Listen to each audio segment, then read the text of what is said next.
जिसको सदगुरु का चरण मिल गया उसको दुनिया में और क्या चाहिए। जिसको गुरु का आशीष मिल गया, जिसको सदगुरु का आशीष मिल गया, सदगुरु का चरण मिल गया, उसके सामने स्वर्ग भी 2 कौड़ी का है, कुछ नहीं है। जिसके पास राम का चरण है उसे दूसरा कुछ नहीं चाहिए। राम जी ने गले से लगाया और वो समझ नहीं पाए कि क्या धन्यवाद दूं हनुमान को। ऐसी भक्ति, ऐसी निष्ठा जिसमें कोई कामना नहीं है, कोई स्वार्थ नहीं है। सेवा निस्वार्थ, भक्ति निस्वार्थ। इसलिए सदगुरु कबीर भी कहते हैं कि भक्ति करिए जीवन में, कोई कामना मत करिए, रत्ती भर कामना मत करिए। बन पड़े तो सेवा कर दीजिए, बन पड़े तो सहयोग कर दीजिए, बन पड़े तो लोगों के काम आ जाइए, लेकिन बदले में कुछ मत चाहिए। आज तो आदमी पूजा भी करता है तो बदले में ढेर सारी कामनाएं करता है। बहुत सारे लिस्ट बना के मंदिर जाता है कि मंदिर गया नहीं कि प्रभु हमें ये दे दीजिए, वो दे दीजिए। और अब तो ये हालत है कि मंदिर में चोर भी जाता है लड्डू लेके तो भगवान से ही प्रार्थना करता है, प्रभु कृपा करना आज हमको चोरी का मौका मिल जाए। उसको भी लगता है कि भगवान आशीर्वाद दे देंगे। भगवान भी अब ऐसे हो गए कि जो ज़्यादा लड्डू लाएगा उसी को आशीर्वाद मिलेगा। अब चोर ज़्यादा लेके चला गया, क्योंकि वो लड्डू भी खरीद के थोड़े लाया, चुरा के ही लाया, चुरा के लाया, चढ़ा दिया, भगवान खुश हो गए, जाओ तुमको आशीर्वाद है, जितना मन चोरी करो। और जिसके घर में चोरी करने जा रहा है वो मालिक भी मंदिर में लड्डू चढ़ाने गया है, प्रभु कृपा करना चोर से बचाना घर को। भगवान ने कहा तुम 1 किलो लाए हो, चोर 2 किलो लाया, पहले उसी का सुनेंगे। और चोरी हो जाता है। और यही घट रहा है। आदमी भगवान के साथ यही मजाक करता, वो सोचता है कि हम जितना पाप करें बस भगवान को लड्डू चढ़ा दें, भगवान खुश हो जाएंगे। तभी तो चोर भी यही कर रहा है। और कहीं कहीं तो चोर को इतना भरोसा है, वो जानता है जिस दिन उसको ये एहसास हो जाता कि सच में मंदिर में भगवान है, वो लड्डू चढ़ा के भगवान से ये थोड़े कहता कि मुझे चोरी करने दीजिए। कोई आदमी थाना में जाए कि जरा आज देख लीजिएगा मैं चोरी करने जा रहा हूँ, तो थाना अगर ईमानदार होगा तो जाने देगा चोरी करने, वहीं अरेस्ट कर लेगा। भगवान के घर जाके आदमी एकदम खुलेआम कह रहा है प्रभु कृपा करना आज हमको बढ़िया हाथ लगे। वो जान रहा है कि यहाँ कोई नहीं है, बस मन का एक भ्रम है, पूरा कर रहा है। और तभी तो कभी कभी मूर्तियाँ उठा के भाग जाता है। जिस भगवान से लोग अपने घर की सुरक्षा मांगने जाता है, जिस भगवान से लोग पद की कामना करने जाता है, उस भगवान को चोर चुरा लेता है। क्यों? क्या उस समय उसका विवेक काम नहीं करता कि जिस भगवान की प्रतिमा को लोग श्रद्धा से झुक रहे हैं, प्रणाम कर रहे हैं, उस भगवान को उठा रहे हैं। इसका मतलब जानते हैं उसकी क्या दुर्गति होने वाली? फिर ऐसे सठों की कोई गति नहीं। ये सच है कि उस पत्थर की मूर्ति में भगवान नहीं है, पर है तो किसी महापुरुष की प्रतिमा। उसका सम्मान करना चाहिए, उसका निरादर नहीं करना चाहिए। लेकिन लोग नहीं करते हैं। जो राम जी को मानने वाले लोग हैं वही राम जी के मंदिर के सामने बैठ के ताश खेल रहे हैं। सच में राम जी खड़े होते तो ताश खेलता, वो जुआ खेलता, वहीं बैठ के गांजा पीता, वहीं बैठ के शराब पीता? नहीं पीता। इसका मतलब है कि उसको भय नहीं है, उसको कोई भय नहीं है। वो पाप किए चले जा रहा है। और घर में तो करता था, बाजार में करता था, मंदिर में भी करने लगा। अब उसको कोई, सब जानता है भगवान कुछ नहीं करेंगे।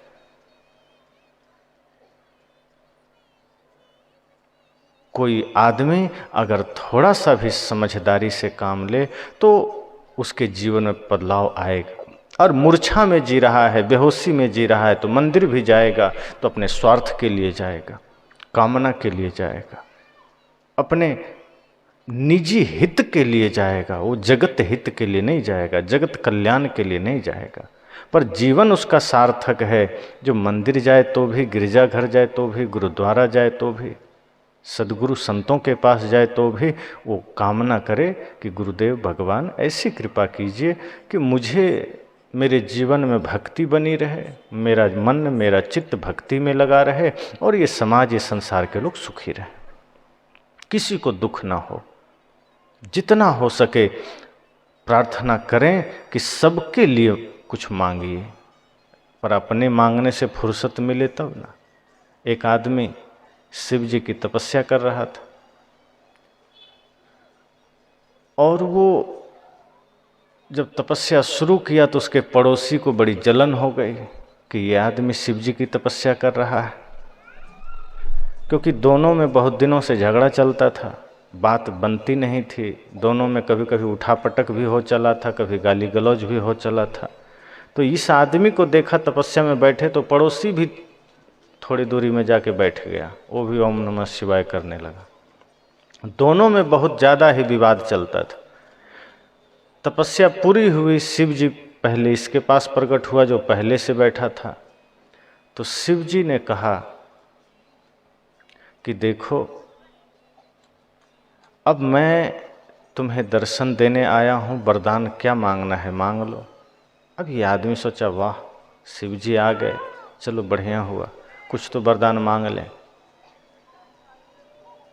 तभी शिव जी ने कहा देखो भाई टाइम तो है नहीं, तुम्हारे बगल में तुम्हारा पड़ोसी भी बैठा है, अब अलग अलग क्या वरदान दूंगा, ऐसा करो तुम जो मांगोगे वो तुम्हारे पड़ोसी को मैं डबल कर दूंगा, तुम एक मांगोगे उसको दो मिल जाएगा और मैं चलूँगा। ये आदमी को लगा मैं तपस्या किया, वो अलग कर रहा है, उसको देना अलग से जाके दीजिए, हमको जो देना है हमको दीजिए, हमको दीजिएगा वो डबल मिल जाएगा। तो मतलब क्या हुआ, आदमी दिमाग लगाने लगा। इतना दिमाग तो शिव जी भी नहीं लगाए थे कि ये क्या करने वाला है। शिव जी को लगा कि दोनों प्रेम में कर रहा है, आदमी है, साधारण है, चलो दे दिया कोई बात नहीं। और वो ज़्यादा गरीब था। शिव जी ने कहा देखो तुम्हारे पास तो घर भी है, उस बेचारे के पास तो कुछ नहीं। मन में सोच रहा है घर नहीं है तो हम क्या करें, हम तपस्या किए, हमको दीजिए। शिव जी सोचे कि दे देता हूँ।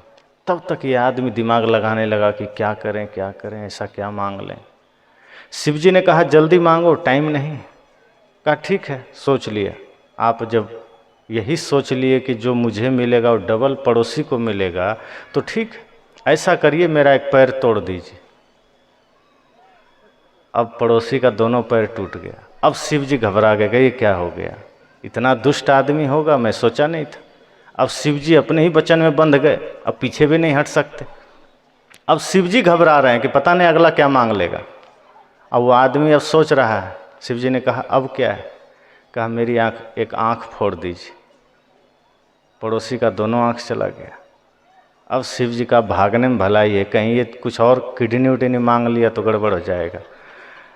तब तक शिव जी फुर्र हो गए। वो आदमी हंस रहा है कि देखा मेरी चालाकी, मैंने मांग लिया, बहुत आए थे शिव जी प्रदान देने। ये घटना हर किसी के जीवन में घट रहा है। ये एक कहानी है, लेकिन क्या इस कहानी जैसा स्थिति हर किसी का नहीं है। आप भगवान के पास जा रहे हैं, आपका पड़ोसी दिख गया कहीं, आपको कष्ट नहीं होने लगता है कि उसको ज़्यादा न मिल जाए, उसको सब कुछ न मिल जाए, हमें ही मिले।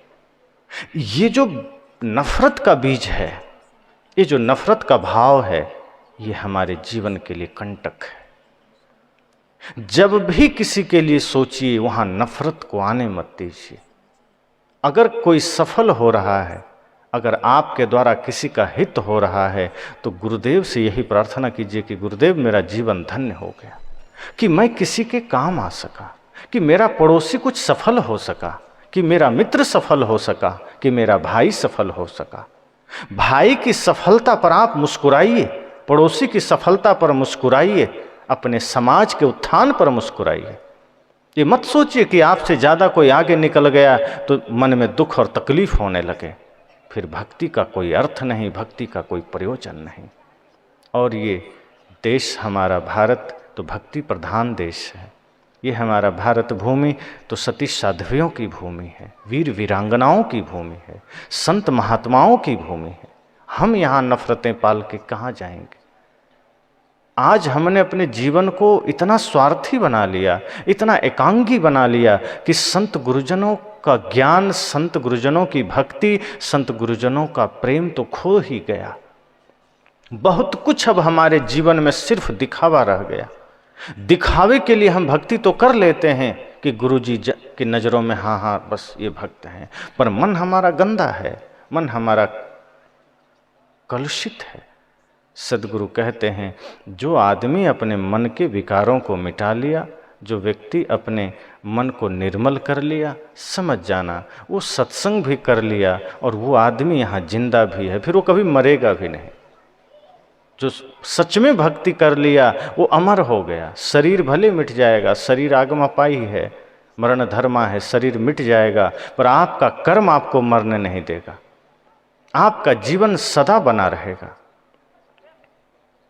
इसलिए भक्ति ऐसी हो जिससे आप सदैव सदैव के लिए इस धरती पर अमर हो जाइए।